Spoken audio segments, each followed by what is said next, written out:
महान स्वाधीनता सेनानी एवं क्रांतिकारी विचारक चौधरी देवीलाल इतिहास में आगामी पीढ़ियों तक निश्चय ही जीवंत रहेंगे, क्योंकि इन्होंने हरियाणा के भाग्य को गढ़ा।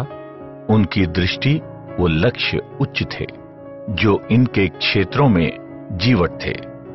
वे हरियाणा के वास्तुशिल्पी थे एवं इस शताब्दी के एक महानतम पुरुष।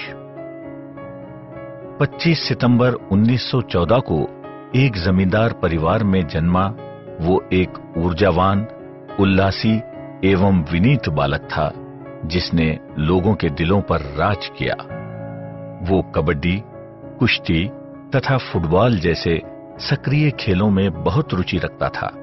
उसने नेतृत्व के आरंभिक पाठ इन्हीं खेलों में भाग लेने से सीखे। छोटे बालक के रूप में उसने सामाजिक व आर्थिक अन्यायों के विरुद्ध विद्रोह किया तथा निर्धन कृषकों, काश्तकारों व दमनकारी तंत्र से प्रभावित लोगों के कल्याण में सच्ची रुचि रखता था। वे लोगों से उनकी समस्याओं के बारे में पूछताछ करते एवं जितनी हो सके उनकी सहायता भी करते थे। वे अपने परिवेश में घट रही घटनाओं के प्रति सदा सजग रहते थे तथा उनमें राष्ट्रीय भावनाएं पनप रही थीं। वे उत्सुकता से पठन कार्य करते थे।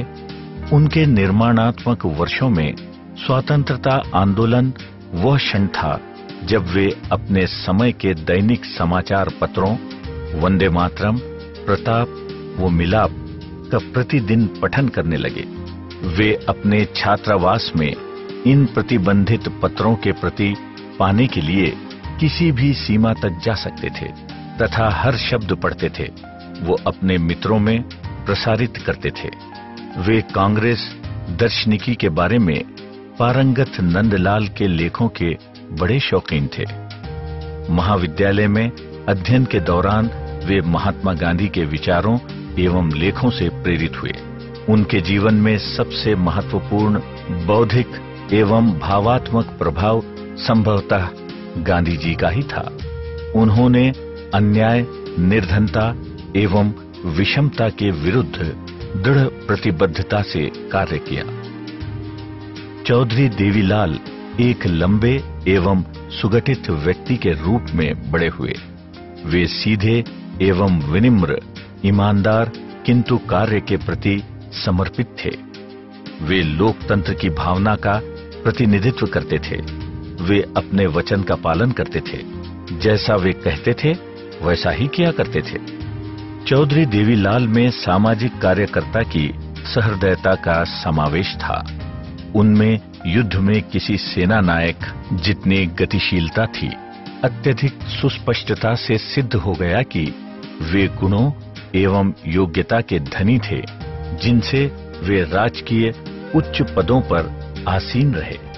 उनके जीवन में अनुशासन एवं अडिग दिनचर्या का महत्व था।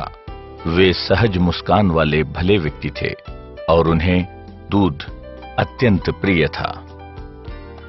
बच्चों से वार्तालाप करना व उनके साथ समय गुजारना उन्हें बहुत सुहाता था। वे उनके साथ धैर्यवान बने रहते थे और उन्हें कंधे पर उठाकर घुमाया करते थे तथा उन्हीं के आसपास के संसार की बातें किया करते थे। वे बच्चों के साथ खेलना भी पसंद करते थे। अपनी राजनैतिक अवस्था से परे वे छोटे बड़े सबके साथ मेल मिलाप में रहते थे और उनसे जुड़ने व कुछ ना कुछ सीखने को लालायित रहते थे। वे ऐसे स्वप्न दृष्टा थे जिन्होंने अपने सपनों को साकार किया। उनका सपना समृद्ध हरियाणा था, जिसे उन्होंने फलीभूत भी करके दिखाया। लोग उन पर विश्वास तथा मान करते थे और उनके एक आह्वान पर ही उठ खड़े होते थे। सबल राष्ट्र निर्माण के लिए अपनी अटूट प्रतिबद्धता से उन्होंने सभी अवरोधों पर विजय पाई। उन्होंने राष्ट्र निर्माण में शिक्षा को युवकों के अस्त्र के रूप में बढ़ावा दिया।